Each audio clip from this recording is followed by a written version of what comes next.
नमस्कार, good morning. Bright online classes YouTube channel पर आपका स्वागत है। ऑनलाइन क्लासों में हम अब तक जब ऑर्गेनिक केमिस्ट्री की बात करते हैं 12th क्लास के हम 2 चैप्टर पढ़ चुके हैं। एक तो हम पढ़ चुके हैं हेलोजन डेरिवेटिव,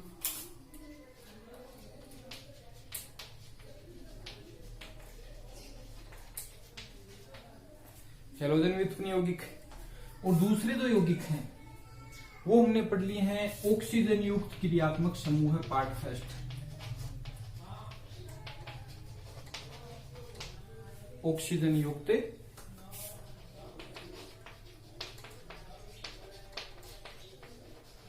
क्रियात्मक समूह है पार्ट फर्स्ट। पार्ट फर्स्ट का मतलब इसके 2 पार्ट है। हमें यहाँ पे 2 पार्ट पढ़ने हैं। एक में हम कंपाउंड पढ़ते हैं, वो पढ़ते हैं एल्कोहल,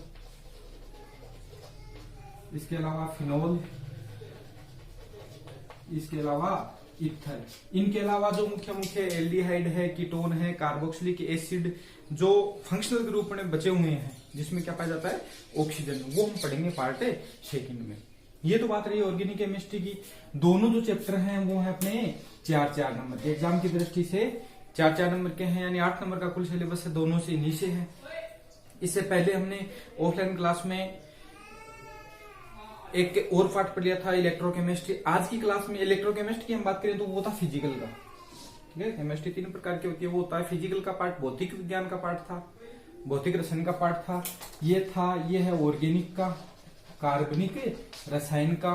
अब हम पढ़ेंगे उपसह संयोजक यौगिक, जो है इनऑर्गेनिक अकार्बनिक रसायन का पार्ट। ठीक है, तो आज से अपना जो नया चैप्टर स्टार्ट होगा उसका नाम है उपसह संयोजक यौगिक।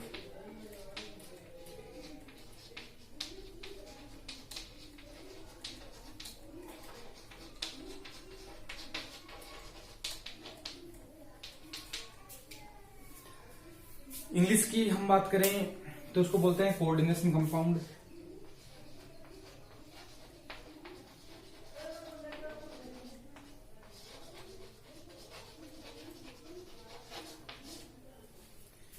ठीक है, ये पार्ट पढ़ेंगे।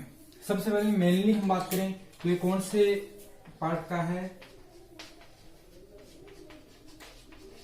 अकार्बनिक रसायन। ठीक है, फिजिकल में हम जो कुछ भौतिक रसायन में कुछ पार्ट पढ़ते हैं, जैसे ठोस है, जैसे अवस्थाएं हैं वो अवस्था पढ़ लेंगे।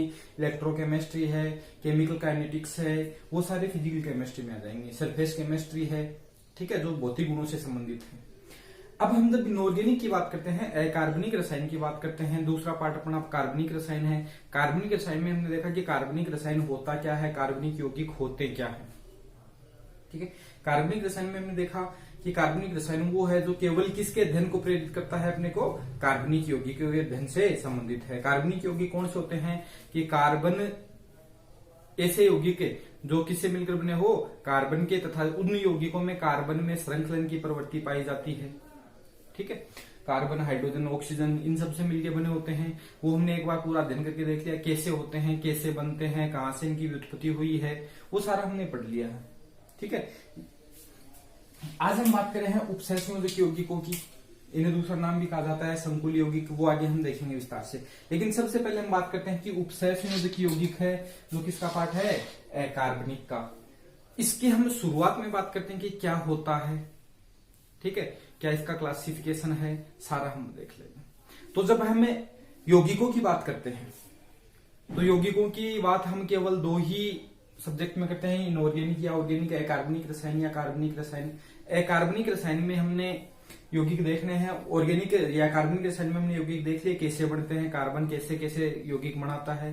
ठीक है, आज हम बात करते हैं अकार्बनिक रसायन, यानी कार्बनिक यौगिक को छोड़कर जितने यौगिक आते हैं वो सारे किस में जाते हैं, अकार्बनिक यौगिक। ठीक है, जिनमें क्या नहीं उपस्थित हो, कार्बनिक यौगिक। कार्बनिक यौगिक के बारे में आपको विस्तार से बताया कि ऐसे यौगिक जो कार्बन हाइड्रोजन से मिलकर बने होते हैं। कार्बनिक यौगिक क्या होते हैं, वे यौगिक जो कार्बन हाइड्रोजन से मिलकर बने होते हैं तथा जिनमें कार्बन में श्रृंखलन की प्रवृत्ति यानी श्रृंखला बनाने की प्रवृत्ति पाई जाती है, उन यौगिक को हम क्या कहते हैं, कार्बनिक यौगिक। उनके अलावा जो अन्य तत्वों से मिलकर बने यौगिक हैं, कार्बन के अलावा जो अन्य तत्वों से मिलकर बने यौगिक क्या कौन से हो जाएंगे, अकार्बनिक यौगिक। अब हम बात करते हैं अकार्बनिक यौगिक कितने प्रकार के होते हैं, कौन कौन से होते हैं। तो सबसे पहले हम वही देख लेते हैं कि अकार्बनिक यौगिक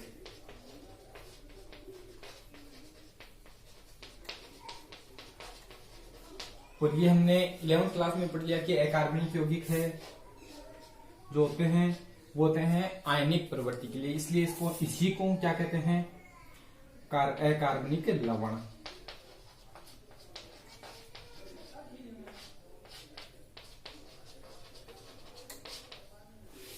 ठीक है, मुख्यतः किस प्रकृति के होते हैं, आयनिक प्रकृति के।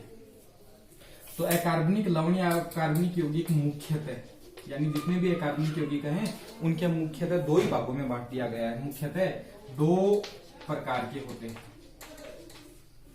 ठीक है, या दो भागों में अकार्बनिक यौगिक को मुख्यतः कितने भागों में वर्गीकृत किया गया है, दो भागों में, मुख्यतः दो प्रकार के होते हैं।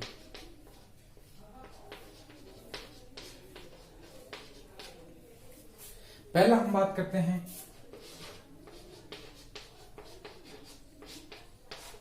सरल बोल देंगे या साधारण लवण या यौगिक। ठीक है, और दूसरे हैं वो हैं योगात्मक लवण या इनको हम क्या बोल सकते हैं, यौगिक। यानी कार्बनिक यौगिकों के अलावा जितने भी तत्वों से मिलकर बने जो यौगिक हैं वो हम किसकी श्रेणी में रख लेते हैं, अकार्बनिक यौगिक। अब ये जो अकार्बनिक यौगिक होते हैं वो कितने प्रकार के होते हैं, दो प्रकार के। एक तो होते हैं सरल या साधारण लवण या यौगिक और दूसरे होते हैं योगात्मक लवण या योगात्मक जो यौगिक। अब हम इनकी बात करते हैं, कितने प्रकार के आ गए अपने पास उस देखिए यौगिक में। ये पाठ स्टार्ट यहीं से होता है, ठीक है, यहीं से पाठ स्टार्ट हो जाएगा कि अकार्बनिक यौगिक मुख्यतः कितने प्रकार के होते हैं, दो प्रकार के। ठीक है, पहला हम बात करते हैं कौन से, सरल या साधारण लवण। अकार्बनिक यौगिकों में पहला कौन सा है, सरल या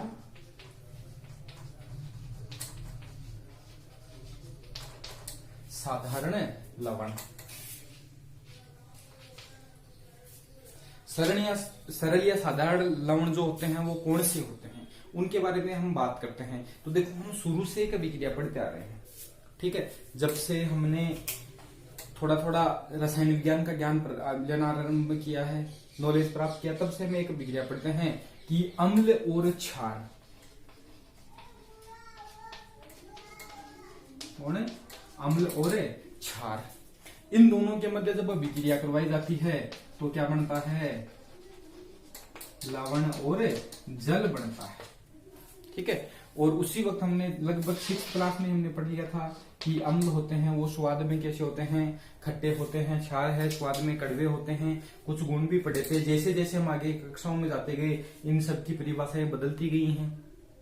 ठीक है, तो हमने सबसे पहले पढ़े थे कि वे पदार्थ स्वाद में खट्टे होते हैं उनको हम क्या बोलते हैं, अम्ल बोलते हैं।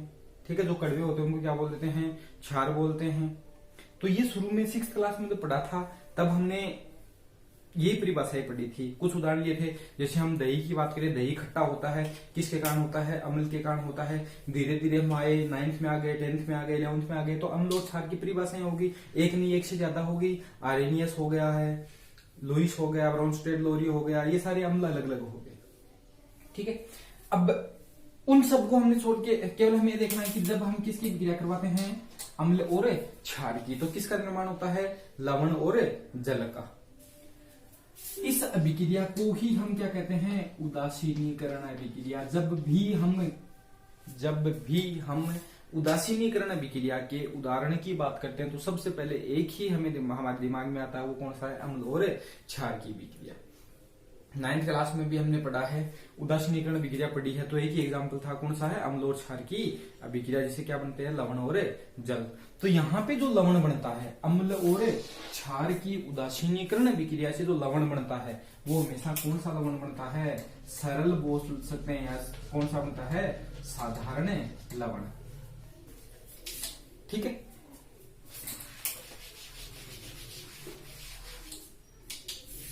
अब देखो मैं एक एग्जांपल ले लेता हूं कि हमने अम्ल ले लिया HCl, क्षार ले लिया NaOH, इन दोनों की क्रिया से क्या बना, NaCl और H2O जल और सोडियम क्लोराइड, जिसे हम क्या कहते हैं, साधारण लवण भी कहते हैं। क्या कहते हैं? साधारण लवण भी कहते हैं। अब इस साधारण लवण की हम बात करें, और भी क्रिया करवा लो, चाहे किसी अम्ल किसी क्षार की करवा लो, जैसे हमने भी क्रिया करवा दी H2SO4, ठीक है। सल्फ्यूरिक अम्ल, इसकी भी क्रिया किसके साथ करवा दी? NaOH के साथ। दो कर लेंगे, क्या बना? Na2SO4, ये भी क्या है? लवण। ठीक है, कितनी एग्जांपल ले लो चाहे, ठीक है। जैसे हमने ले लिया HNO3, कौन सा है? नाइट्रिक अम्ल प्लस NaOH, क्या बनेगा? NaNO3 प्लस H2, क्या बन रहा है? लवण। क्या बन रहा है? लवण। क्या बन रहा है? लवण। अब इन लवण को हम देखो हम क्या कोशिश कर रहे हैं कि सरल लवण या साधारण लवण की परिभाषा क्या होती है, हम उसकी बात करें। यहां से हम देखें, हमें ये तो पता है कि निर्माण कैसे होता है। निर्माण कैसे होगा कि अम्ल और क्षार की जब उदासीनीकरण अभिक्रिया करवाएंगे तो किसका निर्माण होगा? साधारण लवण का निर्माण होगा। लेकिन परिभाषा के संदर्भ में यहां से हमने एग्जाम्पल देखे, इन एग्जाम्पल में एक चीज कॉमन है, इन एग्जाम्पल में एक चीज कॉमन है। वो कॉमन क्या है कि यहां से हम बात करें, इनको अलग अलग करें, आयनित करें तो क्या बनता है? Na प्लस और Cl माइनस। यहां से हम इनको अलग अलग करें, क्या बनता है? Na plus SO4 minus 2। यहां से इनको हम अलग अलग करें, क्या बनता है? Na plus plus NO3 minus. ये जो धनायन और ऋणायन बनते हैं, क्या बनते हैं? धनायन और ऋणायन। सबका नाम कौन सा? सोडियम धनायन, chloride, sodium sulphate, sodium nitrate. Okay, इन सब की जब हम बात करते हैं तो एक चीज कॉमन है। वो चीज कॉमन क्या है कि जब हम अम्ल और क्षार की उदासीनीकरण अभिक्रिया से बने लवण की बात करते हैं तो वो लवण हमेशा एक सरल धनायन और एक सरल ऋणायन से मिलकर बने होते हैं। जिससे एक सरल धनायन एक सरल ऋणायन से मिलकर क्या बनते हैं? साधारण लवण बनते हैं। ठीक है, तो हम परिभाषा दे सकते हैं। क्या परिभाषा दे सकते हैं? साधारण लवण कौन से होते हैं कि अम्ल और क्षार। दो परिभाषा दे सकते हैं कि अम्ल और क्षार की उदासीनीकरण अभिक्रिया से बने लवण क्या कहलाते हैं? साधारण लवण कहलाते हैं। पहली परिभाषा क्या हो जाएगी? अम्ल और क्षार की उदासीनीकरण अभिक्रिया से बने लवण क्या कहलाते हैं? साधारण लवण कहलाते हैं। दूसरी परिभाषा क्या हो जाएगी कि अम्ल और क्षार जो एक प्रकार के धनायन और एक प्रकार के सरल ऋणायन, या सीधा कह सकते हैं कि एक ही सरल ऋणायन और एक ही सरल धनायन से बने जो लवण होते हैं वो क्या कहलाते हैं? साधारण लवण। बात समझ में? पहले क्या है? अम्ल और क्षार की उदासीनीकरण अभिक्रिया से बने लवण क्या कहलाते हैं? साधारण लवण कहलाते हैं। दूसरा क्या हो जाएगा कि एक ही प्रकार के सरल धनायन और एक ही प्रकार के सरल ऋणायन से बने यौगिक भी क्या कहलाते हैं? साधारण लवण कहलाते हैं। अब मैं इनको लिख सकता हूं, यहाँ पे उदाहरण हमने देख लिए हैं।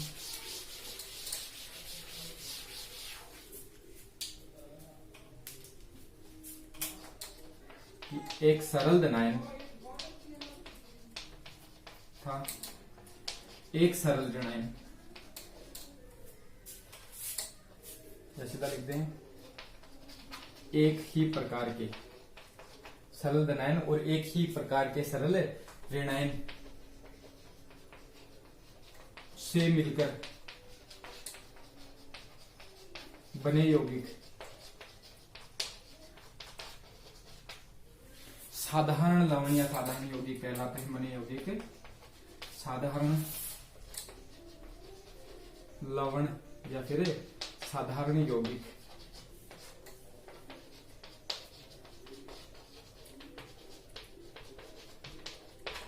यानी एक ही प्रकार का तो क्या होगा? धनायन, एक ही प्रकार का क्या होगा? ऋणायन। तो एक ही प्रकार के धनायन और एक ही प्रकार के ऋणायन से मिलकर बने जो यौगिक है वो क्या कहलाते हैं? साधारण लवण या साधारण यौगिक कहलाते हैं। पहली परिभाषा। दूसरी परिभाषा कि अम्ल तथा क्षार की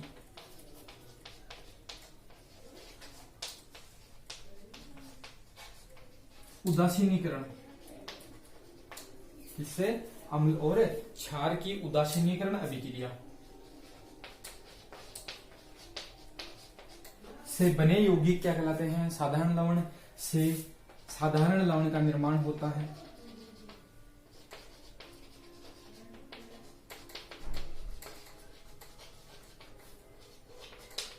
यानी किसी प्रकार से लिख सकते हैं, ये भी लिख सकते हैं कि अम्ल तथा क्षार की उदासीनीकरण अभिक्रिया से बने यौगिक क्या कहलाते हैं? साधारण यौगिक या साधारण लवण, या कह सकते हैं अम्ल तथा क्षार की उदासीनीकरण अभिक्रिया से बने लवण क्या कहलाते हैं? साधारण लवण। ठीक है, और हम जानना चाहें तो देखो अकार्बनिक यौगिक जितने भी होते हैं वो सारी किस प्रकृति के होते हैं? आयनिक प्रकृति के होते हैं। ठीक है, कह सकते हैं इनमें का मतलब हो गया साधारण लवणों में एक प्रकार का धनायन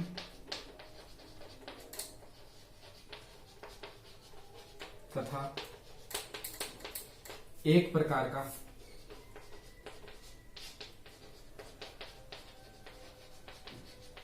ऋणायन उपस्थित होता है। यानी एक ही प्रकार का तो धनायन होगा और एक ही प्रकार का ऋणायन उपस्थित होता है या पाया जाता है।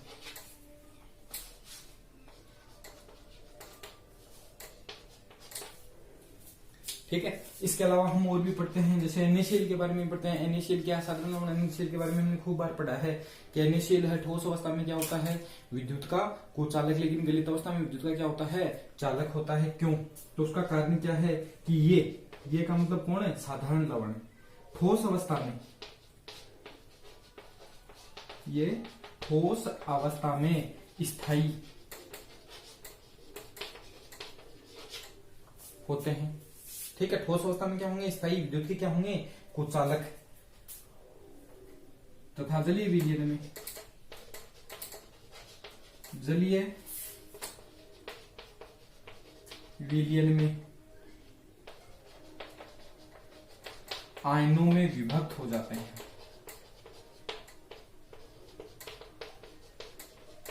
जलीय विलयन में किसमें विभक्त हो जाएंगे? आयनों में। जैसे हम बात करें किसकी? NaCl की।